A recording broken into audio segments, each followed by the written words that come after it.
Oh, howdy all. Grab yourselves a beer. It is time for some Path of Exile discussion. I put out an initial Atlas of Worlds guide for the Conquerors of the Atlas expansion a couple of days after the Metamorph League started, when we were still figuring out some of the mechanics of how the Atlas works. So it was based upon what we knew at the time, but more has been learnt since, and I think that we've been able to refine things since that point. So this guide's intended to update what we've learnt and to make it a little bit more concise than the last video. I'm going to stick to strategies that I expect will remain viable.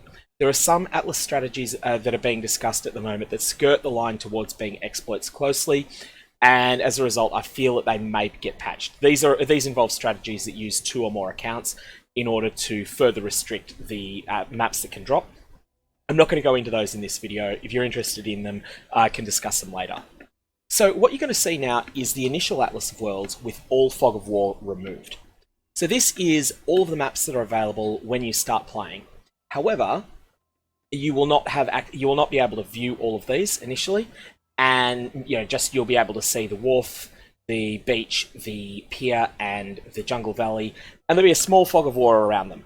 Additionally, these various citadels will not be visible either. Those are something that you'll have to pick up, and you will get that in the first step. So pay attention to the top left octant named Haewark Hamlet, and what I'm going to do is I'm going to socket Watchstones into this tower here, the Citadel of Haewark Hamlet.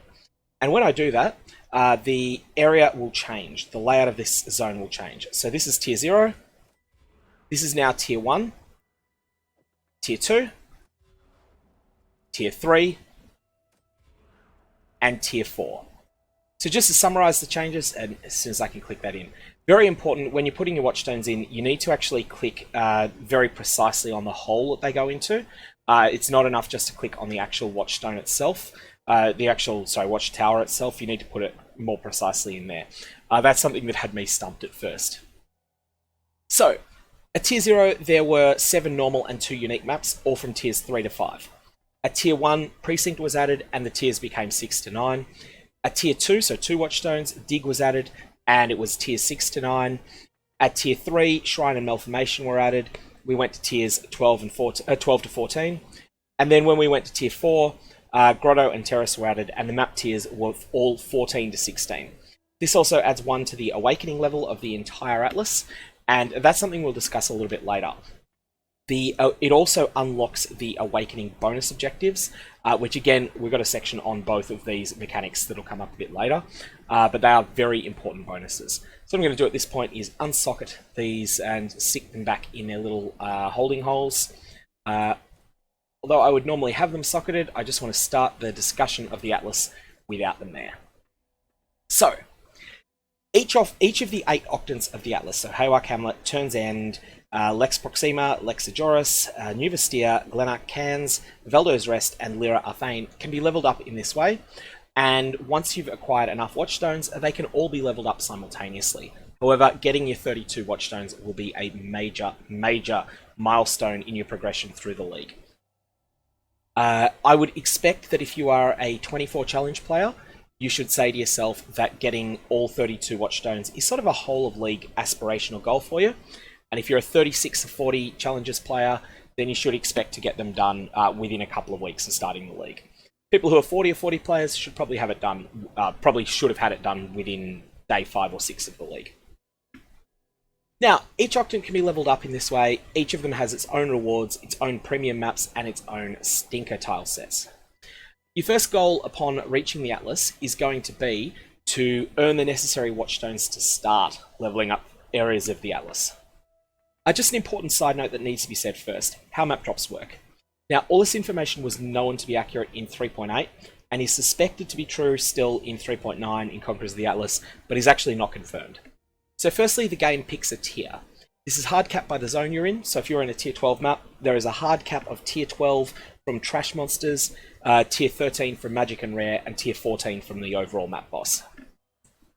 The tier is increased, maybe up to but not exceeding this hard cap, by both your Atlas bonus and your Awakening bonus. So in the case of my Atlas, which is much more progressed than many people's will be, I get 147% increase tier from this and 47.5 here. So that adds up to a 100% chance to get 1 tier higher, and then 94.5% to get 2 tiers higher. All combined, this is a significant increase to the tiers of maps that drop, but it will not allow it to exceed the cap that's set by the zone that I'm in. Then there is a chance to drop any valid map.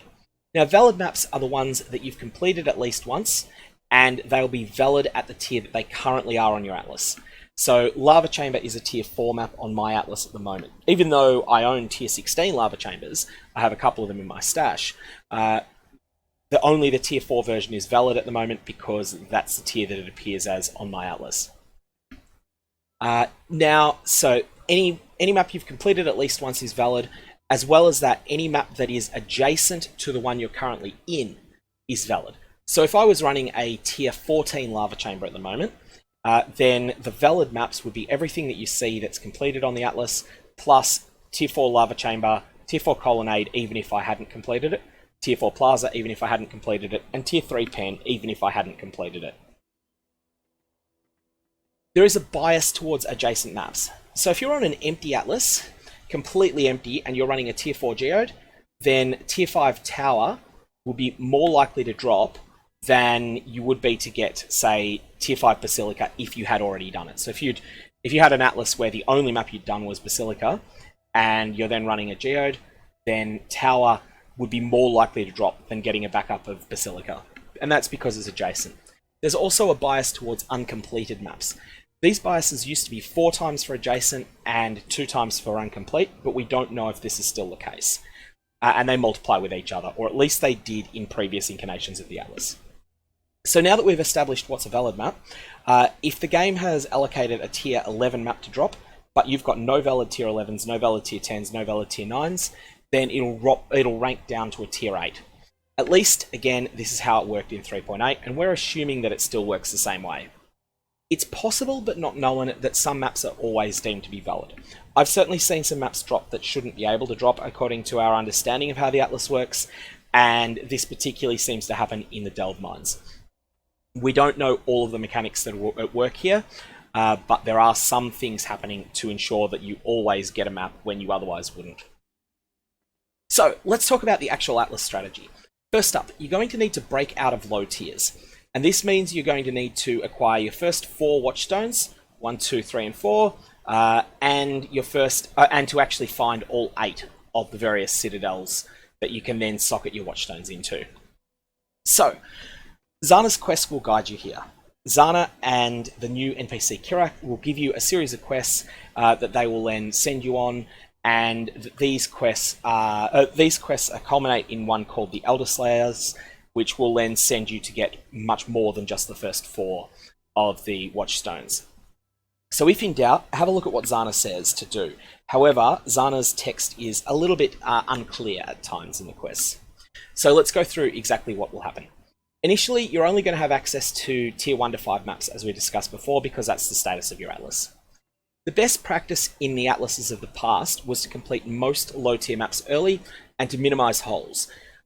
This is no longer the case. It's now much easier to fill in a missing map later on in progression, and so you no longer feel penalized. If, for instance, tier 3, if Beach had been a tier 3 map in a previous league, you would feel really bad if you got past tier 3 maps and you start working on tier 8, 9, 10 maps, and then you had to go back to tier 2 maps in order to find a Beach drop. This is no longer the case. If you miss Beach somehow, or you're not going to be able to miss Beach because it's one that can always drop early on, you probably have it before you get into the atlas, but let's instead assume Fungal Hollow. In fact, Fungal Hollow I was missing for a long time. I didn't find a tier 2 version of Fungal Hollow, I never did. I ended up finding a much higher tier version, I think it may have been a 11 or 12, and then running that instead. And that got me the completion that I needed in order to be able to say I was finished with Fungal Hollow, or at least for the time being. I still need to go back and do a tier 14 one at some point, but that can wait. So, it's no longer critical to avoid holes. What your early priority is going to be is to visit each of the 4 outer octants. So you're going to need to go to Haewark Hamlet in the northwest, Vestia in the southwest, Joris in the northeast, and Lyra Arthane in the southeast. You're going to need to run about 3 maps in each of these outer octants, and when you do, one of the new bosses, the Conquerors of the Atlas, will spawn there. and he'll taunt you. So he or she will taunt you when you're running your maps. So you'll be running a map, and then in will come Baran the Crusader and say, "Ha ha ha! Look at me!" Da da da da da. And the third time he taunts you, you'll then have a mission from Kirak and Zana that will send you into their citadel. The citadel fight will first involve Zana opening a white version of one of these maps. So you might get a white Basilica map. You'll go in there, you'll kill the map boss, and when you do, there'll be a new portal that'll spawn. And that will be to one of the Conquerors of the Atlas fights. The Conqueror of the Atlas fight will be the same tier as the map that you're running, and it will be quite a bit harder than the map boss, but will not be tremendously harder. If you played in previous leagues, then think of this as being similar to fighting a low-tier Purifier or Constrictor. These guys do put up a fight much more than the map tier would indicate, but there'll be no map mods in place. So, one very critical warning. Each time that you kill one of these Conquerors, you will be given a Watchstone from them. Do not, whatever you do not socket all 4 of them into one Watchtower yet. You'll be doing this eventually, but you can really get yourself into a big hole if you do this early on. It can give you a really messy situation, as all your Watchstones can be captured at once by one of the Conquerors, leaving you unable to progress until you can kill a tier 14 plus boss. You really don't want this to happen, so whatever happens, do not stick all 4 of them into one spot on the Atlas yet.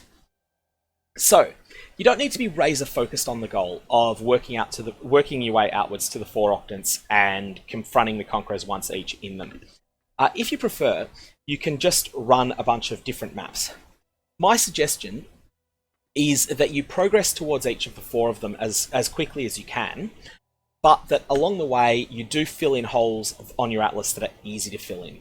So if you own, for instance, a pen map, and you haven't done pen yet, then do it. And concretely, what I suggest you do is always run the lowest tier map, or one of the ones that's tied for the lowest tier, that you do not have the Atlas bonus on yet. And run it at a difficulty where you guarantee getting the Atlas bonus. So that means at least transmute them. Stick an alchemy orb on them if you can do so. But when you start running out of alchemy orbs, then maybe save some of them for tier 6 and higher maps. You're going to find that you need your alchemy orbs a bit more later in progression. So, one other thing that's really useful to know, and this wasn't available when I was progressing the Atlas, but was patched in fairly early on.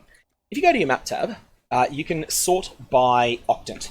Now, so if I type in Ejoris, one of the octants is called Ejoris, and you can see here that I own tier 4, 5, 6, 8, 9, 11, 14, 15, and 16 maps within Ejoris. If I click 14, you'll see here that I've got Arachnid Nest and Pit Map.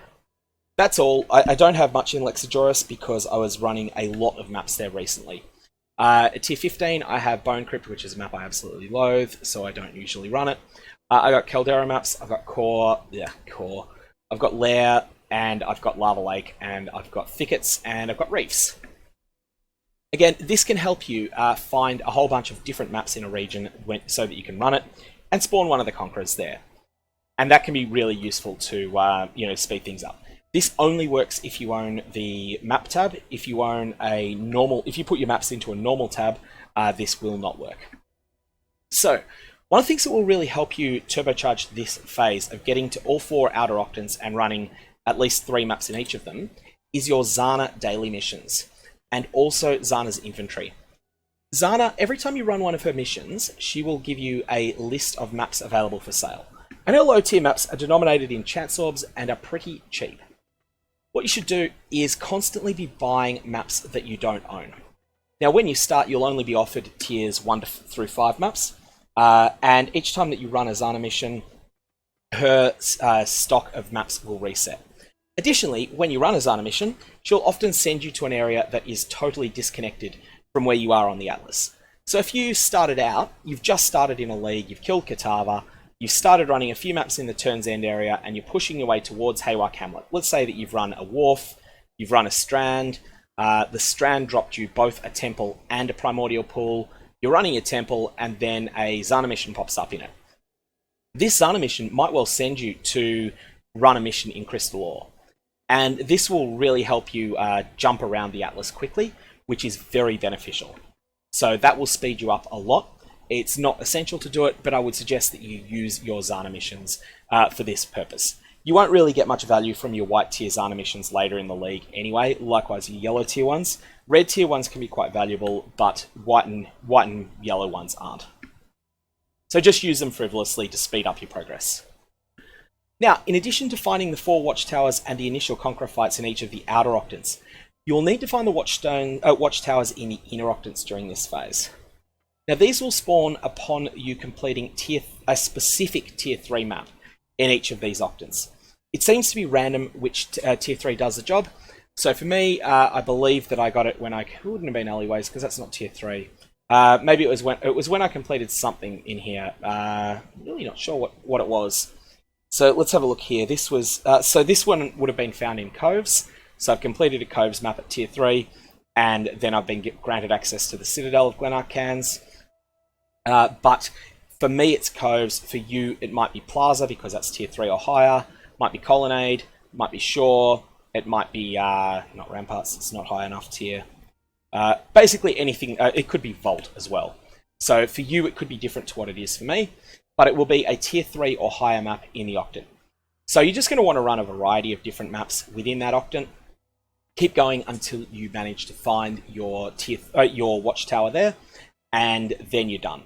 So your first step is to visit each of the outer Octants, run 3 maps there, fight a Conqueror, then visit each of the inner Octants, fill in holes in there, running tier 3 and higher maps until you have found the watchtowers.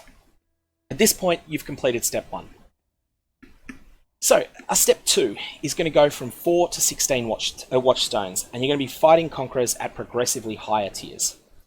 After you've completed step 1, you'll only own tier 5 and lower maps, and it's time to upgrade. It's time to break out of the white maps and start running some higher tier maps. Now, in each Octant, you'll need to spawn the Conquerors and kill them once each. The Watchstone storage boxes are the cryptic spot that tells you how high you need to rank up an Octant in order to spawn Conquerors. This will increase each time that you acquire a Watchstone. So you can see if you look at me, because I own all the Watchstones, I'm hovering over Haewark Hamlet here, and you'll see that it says Watchstone Red obtained, number of socketed Watchstones 4 required to spawn the Conqueror. And it says that 4 for the green, 4 for the blue, 4 for the yellow. It won't be as high as 4 when you're getting started. However, on the inner Octants, it will be at least as high as 1 when you're getting started. So what we're going to need to do is grab one of the Watchstones that we've looted, and we're going to put it into each of these inner Octants.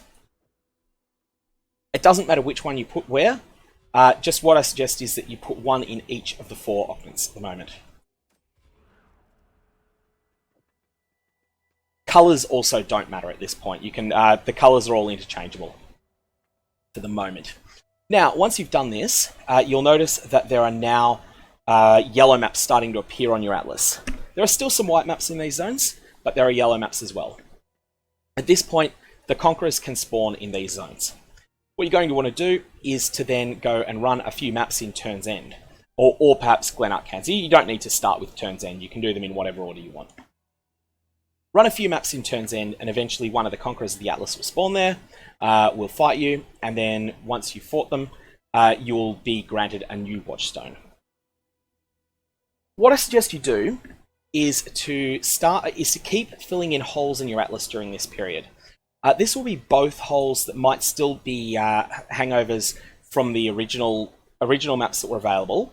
So you'll see with Voldo's Rest that when I remove that stone, Burial Chambers disappears. So let's just assume that you have not done Mud Geyser, but you've done everything else in the zone. Then you rank it up, and now suddenly you haven't done Burial Chambers or Mud Geyser. But you're going to be running some Scriptoriums anyway, you're going to be running some Lookouts anyway, and there's a chance when you run those that you'll get an adjacent map. There's a pretty good chance too. So that will help you then fill in some of these holes in your Atlas. So you're going to keep doing this as we put more and more Watchstones into each Octant. Now this is the time that you're going to struggle the most for map ownership. You just won't own enough of your higher tier maps. That's fine, you can just run your tier 5 maps and maybe throw a Zana mission on them as well. Zana's missions again are a great resource for turbocharging your map pool. And this is when you should be using both you should be using alchemy orbs on maps. This is what you've been saving your alchemy orbs for, and you're also going to want to keep using your Zana missions and buying Zana's stock. Buy all relevant tiers of maps. You can, if she's selling a tier 3 map that you've already completed and you feel you've finished with tier 3s, then don't worry about buying that, but do buy the tier 6 maps that she's selling. Now, you're going to keep running through these, and you'll run your three maps in each Octant, and then eventually a Conqueror will spawn. These Conqueror fights will be harder. They'll be in a higher tier zone, but they won't be massively harder. They'll be the same familiar mechanics that you learned in tier 4 and 5 maps earlier, but they'll now be in tier 6 and 7 maps that will be, you know, and so they'll put up a bit more of a fight. They'll have higher stats than they used to have, but your character will be stronger too. So at this point, you should own all 8 watchtowers, and you should have 8 of the 32 watchstones. Now to progress further, you're going to need to start running tier 2 octants. And if in doubt, remember, mouse over the cage, the storage cage for watchstones for the octant you're considering. So these go, they're in a pretty sensible order. So it's 1, 2, 3, 4, 5, 6, 7, 8. So the 6th one here is Glenark Cans. And again, it says here that number of socketed watchstones, 4 required to spawn Conqueror. So look for an octant that you haven't obtained all 4 in, which at the moment will be all of them, but over time that will change. And that's one that you can start working on. Your goal then is going to be, now that you own 8 watchstones, we're going to use 6 of them in a specific array. The reason that we're going to do this array is so that we're not getting maps ranked down. Remember how when there's no valid maps that can drop of a given tier, they're ranked down? We're going to try and avoid that. And the way we're going to do that is by upgrading one octant to tier 3. So I'm going to upgrade here to tier 3. And from doing that, we're now going to have maps that vary in tiers, as high as 14 and as low as, I believe, 12, maybe 11. The outer octants are a little bit higher than the inner ones. So this is all 12 to 13. Now we're going to pick another octant, and we're going to rank it up twice.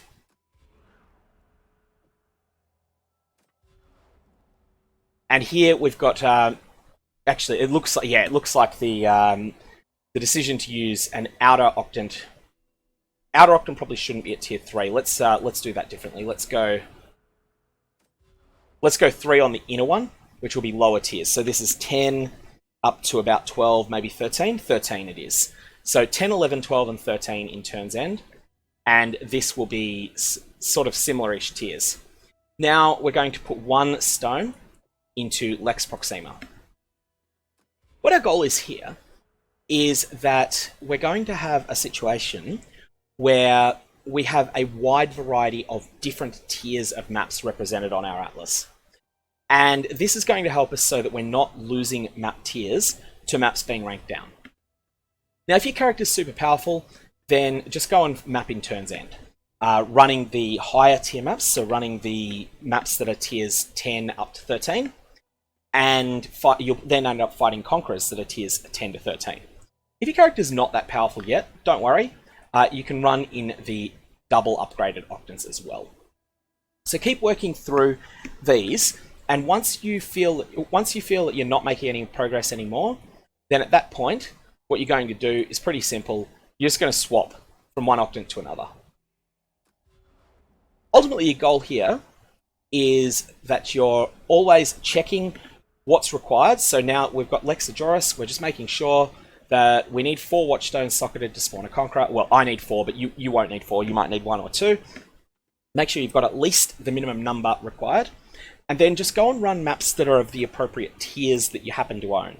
You may not own any Lexajoris maps that are in the tiers 10 to 12 range, but that's fine. Run tier 10 to 12 maps that you own from other octants, and the only ones that will drop will be Lexajoris ones, or maybe some Turn's End ones as well. Keep doing this, and you will be able to slowly progress getting more and more of the watchstones. And keep going with this approach of having one area to tier 3, 1 to tier 2, 1 to tier 1, and then not using your other watchstones.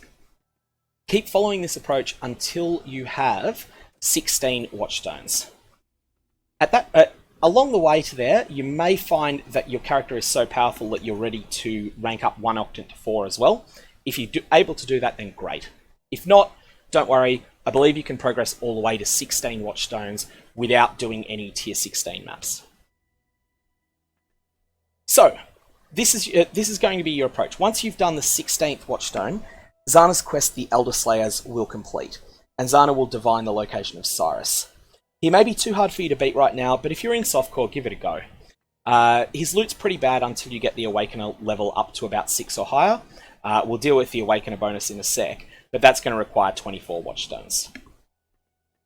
Okay, so let's have a quick aside about the Awakening level and the Awakener bonus. So, this number in the center of your atlas won't appear there until you put all 4 Watchstones into a given octant. Watch what happens as I do that in the top left octant here, top the Haewark Hamlet. I'm going to stick 1 and 2 and 3, and watch that number 0 there as I put the 4th one in. It goes up to 1. Once it's reached 1, there'll be some information that appears when you mouse over it. Awakening level 1. Awakening levels are acquired by having 4 Watchstones socketed in a single region. They grant bonuses which affect all maps. So unique map bosses have 3% more life. This is 3% per Awakening level that you have, so it caps out at 24%. Then we have the other difficulty mod, and it's the more impactful one. 3% increased effect of modifiers on non-unique maps. So what this means is that if we have a look at this cells map here, 42% more monster life becomes 43.26%, rounded down to 43% more monster life. So that 42% is increased by 3%. Players gain 50% reduced flask charges. Players gain 51.5%, rounded down to 51% reduced flask charges. The other two numbers there, 3% is not high enough to tick them up a percentage point, so they won't roll over yet. That's the difficulty mods that are attached with the Awakening level. Then there's the rewards. 1% chance per Awakening level for an additional connected map to drop from the unique map boss.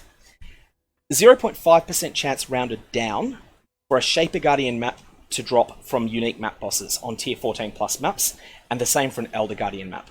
These are a huge money spinner. In the softcore trade-enabled league that I'm in, Shaper Guardian maps are a good 50-55 chaos at the time that I'm recording this video, and they've been holding that up pretty well. Once your Awakening level is 8, that means that you're getting a 4% chance to get a 50 chaos payday at the end of every map boss. That's not insignificant.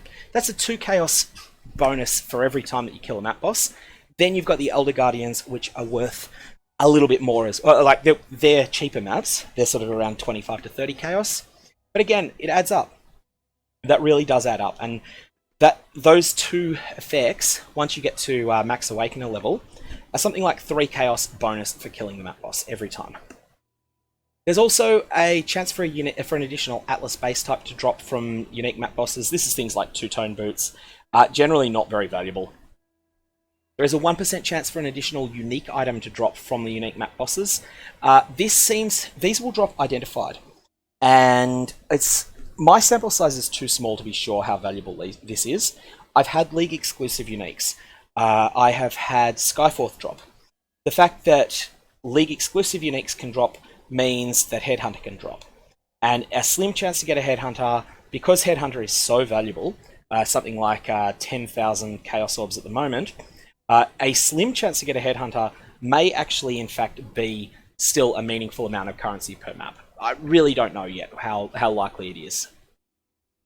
So that's a bonus. There's a 1% chance per Awakening level to get a map currency item drop from the unique map boss. This can be Sextants, it can be, I believe it can be Scarabs. I think I've seen Scarabs from a map boss. It can be Chisels, it can be Harbinger Orbs, which are really nice to get, and it can be Horizon Orbs. So all sorts of map-related currency items, always worth getting when they come up. It's not a big money spinner like the Shaper Guardian maps are, but it adds up. And then there's this cryptic text that's not given numbers. Increased chance per Awakening level for the Conquerors of the Atlas to drop additional rewards. I suspect that this is not just an increased chance, but that some of the rewards are hard gated behind high Awakening levels. We already know that or at least we strongly suspect that Cyrus's sword, which is his most powerful unique drop, can only drop if you're at Awakening level 8. I personally suspect that the awakened skill gems are gated behind a minimum level each. So it might be that you need to be Awakening level 4 for some of the less popular ones to drop, such as Melee Splash. Awakening level 5 for something like added Chaos or added Lightning. Awakening level 6 for some of the more powerful ones like Blasphemy. And perhaps Awakening level 8 for the ones that GGG thought were going to be the most special, which is things like Chain and Curse on Hit. That's all speculation, however, and likewise, I think you may need to be a high Awakening level to get Awakener's Orbs and the Conquerors Exalted Orbs, but again, no hard facts on that yet. This is just purely at the level of speculation. Whatever the case, the Awakening level adds up to a considerable bonus. Lastly, there's an increased chance to get influenced items dropping in maps that are influenced by Conquerors. This doesn't seem to be all that significant. Now, in addition to the Awakening level, there is also the Awakening bonus objective, which is basically a way to get 50% more than the normal cap of the Atlas bonus objectives.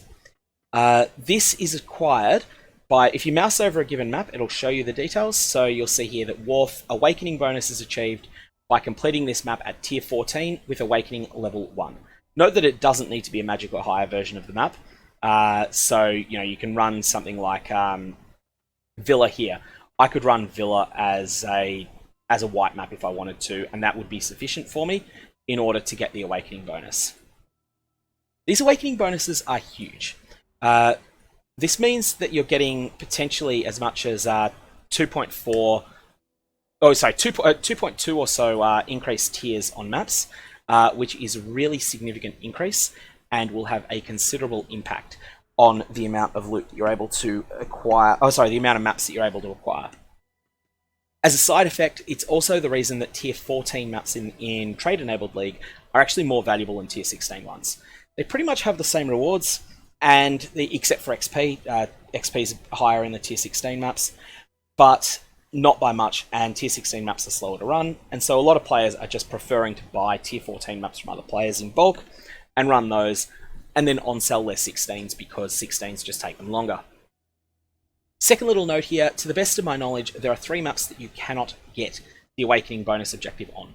These are Parandus Manor, which only exists as a tier 5 as far as I'm able to ascertain, Victor's Square, which only exists as a tier 4 and is hiding down here somewhere, and Doriani's Machinarium, which I believe only exists as a tier 9. I could be wrong on some of those. There may be some specific ways in which they can drop, but to the best of my knowledge, they can't. So step 3 in your Atlas progress is going to be going from 16 to 32 Watchstones. This is going to be exactly the same thing as you did from going from 6 up to 16, except that now that you've got so many Watchstones, you're a bit less constrained in how many octants you can work on at once. My approach here was to work on basically all the octants at once. So I would prioritize getting my Awakening level as high as I could. So if I owned 5 sets of Watchstones, I'd socket 5 of them and just accept that my maps that drop as tier 13s and down would generally be ranked down to tier 5s. So for instance, if I was running an Ashenwood tier 14 and the game rolled that I should get a tier 10 map drop, I would probably instead receive a tier 5 tower or a tier 5 basilica instead of that tier 10 map, because there's just no valid tier 10s on my Atlas. And what I would do is I would just go through each octant and say, okay, do I still need any Watchstones from Haewark Hamlet? Okay, I do. Great. I'm just going to go to my stash. I'm going to go to my map tab, and I'm going to type in here Haewark, and then I'm just going to pick out a bunch of different Haewark Hamlet maps.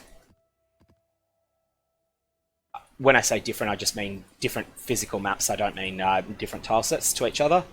Grab a whole bunch of them, I've got enough, so I'm just going to roll them all up, and then I'm just going to start running these maps. I'm going to keep going until a Conqueror of the Atlas spawns, or until I run out of maps in that octant, at which point I will then move on to the next octant along. And so then I'll look at Turn's End. And let's just assume that Turn's End looks exactly like this. I've already got all 4 of them from it. In that case, I'll rank it down, and I'll use those Watchstones somewhere else, so that maps that would drop in Turn's End instead drop in, say, Valdo's Rest, where, assuming I still needed some of the Watchstones from there. This will also be a period where you will be filling in holes in your Atlas. Now, one very important thing to add. Whilst this is more of the same that you were doing earlier, it slows down tremendously. Conquerors take 3 times as many maps on average to spawn once you've got your 16 Watchstones. So it's no longer just run 3 maps in an octant and the Conqueror will usually spawn. Instead, you'll run 3 on average, and they'll appear and taunt you once. Then you run 3 more, they'll appear and taunt you again. Then you run 3 more, they'll appear and taunt you again, and this time Zana will be able to divine their location. So this takes 3 times as long as it did in the 4 to 16 phase. However, your character is likely more powerful, and you're probably doing maps much faster at this point, so this effect can be a bit overstated. If you're a 24 challenge player, you should consider getting the 32 Watchstones your whole of league goal, and if you're a 36 challenge player, you should aim to have this done within 2 weeks or so. At this point, you'll still be filling in holes in your Atlas, and Val Temple is a tricky one. So let's just stick in the Valdo's Rest Watchstones to show you where Val Temple sits in this league. Val Temple's drop mechanics I flat out do not know. However, I've had one drop, and it was from running a tier 14 plus map within the Valdo's Rest Octant and killing the map boss in it. I suspect, but I do not know for sure, that is how you get it to drop in the current mechanics of the game. I don't know if you can still corrupt tier 15 maps into a tier 16 Val Temple, like you used to be able to. I don't know if those tier 15 maps need to be from Valdo's Rest, or if they can be done anywhere. However, you can always pick up the Lingering Remnants Divination card, which drops in basically any high tier map, and compile a set of those, which will take you a while. I still haven't got one yet in this league, one full set. But once you've got that, then bonus, you'll be able to get yourself a Val Temple that way. The other thing I want to point out is that Zana missions are a very, very powerful resource when you're doing this phase of your Atlas. However, they're a different type of resource. Where earlier in white and yellow maps, you're using Zana's missions to expedite exploring far-flung corners of the Atlas and fill in holes. At this point, first and foremost, you want to use them as a source of loot. Zana will sometimes, and it's pretty frequent, she will offer you a Shaper Guardian map or an Elder Guardian map. If she offers you both, then choose the Shaper Guardian map because they're rarer. Then you'll be able to go through that map, fight it just like normal, and then loot the fragments that get you access to the Shaper and the Elder encounters. This should be your primary use of your Zana missions. However, when she's not offering you a valuable unique map or a Shaper map or a Guardian map, or an Elder map, at that point, there's something else that she'll do. And that is, she will sometimes give you a map that you haven't yet completed on your Atlas. So for a long time, I could not get Cemetery map to drop this league. Just would not drop for me. Eventually, Zana came along to the rescue, and she offered me a mission in a Cemetery map. I wasn't particularly panicked about the fact that I couldn't get Cemetery to drop. I could have traded for it off another player, but my Atlas bonus was high enough that I was over-sustaining maps anyway. So I then went and I did that Zana mission and completed it. I didn't just do Zana's objective in it, I also killed the map boss, and when I did that, Cemetery was unlocked and was able to drop as normal for me. So that's your primary reason for Zana maps. However, you should always check her shop after you run one, because sometimes she will sell some pretty expensive maps there. So once you've got all 32 Watchstones, or maybe a little earlier if you choose to, it's time to talk customizing your Atlas. It is perfectly valid, and in fact, I would recommend as the default that players just start out running on a full 32 Watchstone Atlas. This is a perfectly strong starting point for a strategy, and it will enable you to run nothing below tier 14 maps, you'll be able to run 14s, 15s, and 16s all the time. You'll be able to turbocharge your Awakening bonus, and you will get the absolute maximum possible benefit that you can from the Awakening level mechanic. So this is a really good option. However, there are some maps that can be isolated, so that every map drop of that tier, that every map that drops for you that is of a specific tier is that map. And I want to demonstrate one of them that is that stood out to me early on in the league. And in order to do this, what you need to do is rank up the you need to rank up every octant that is on the corner. So Haewark Hamlet, New Vestir, and Lexajoris. Rank each of these octants up at least once. Once you've done this, then Lyra Athane has only Tower as a tier 5 map. Have a look through here, you'll see it. Relic Chambers at 3, Defiled Cathedral at 4, Ancient City 3, Toxic Sewer 3, Arachnid Tomb at 4, Estuary at 4, Geode at 4, but then Tower is a tier 5. Now, there's no tier 5 maps by default in Glenark Cairns, Turns End, Lex Proxima, or Veldo's Rest, but there are in New Vestir, Haewark Hamlet, and Lexajoris. And so what you want to do is socket at least one and potentially more Watchstones in each of Haewark Hamlet, Lexajoris, and New Vestir. Once you've done this, every tier 5 map that drops for you will be a tower. This can be used very powerfully if you want to farm specific divination cards from this map, and Tower has one of the best divination cards in the game in the Nurse. So I want to talk about the various maps that you can isolate and that I would consider are at least worth maybe thinking about. So firstly, tier 16, you can isolate Waterways. Waterways is, from memory, in Turns End, and it's over here, and it is the only tier 16 map in that octant. So if you've got Turns End at tier 4 and no other octant at tier 4, then Waterways will be the only tier 16 map drop that can drop for you. Now, I don't like the Waterways layout myself, but other people do. It's the same as Channel, but it does drop the Humility Divination card, and it drops it a lot. Humility is better late league when Divine Orbs are expensive, or very early in a league when Tabula Rasa is very expensive. Mid-league, I don't suggest this, but late league, you can definitely consider shaping your Atlas around Waterways. So tier 16, every tier 16 that drops for you will be a Waterways, and you can just run it as much as you want. However, there's a big opportunity cost to doing this with Waterways, and that is that your Awakening level will only be 1, which means you will have no Shaper Guardian maps and no Elder Guardian maps dropping. Only you can decide whether that's worthwhile. Jungle Valley is the next map that I want to point out. This can be isolated. It can be isolated by either the tier 8 or the tier 10 version.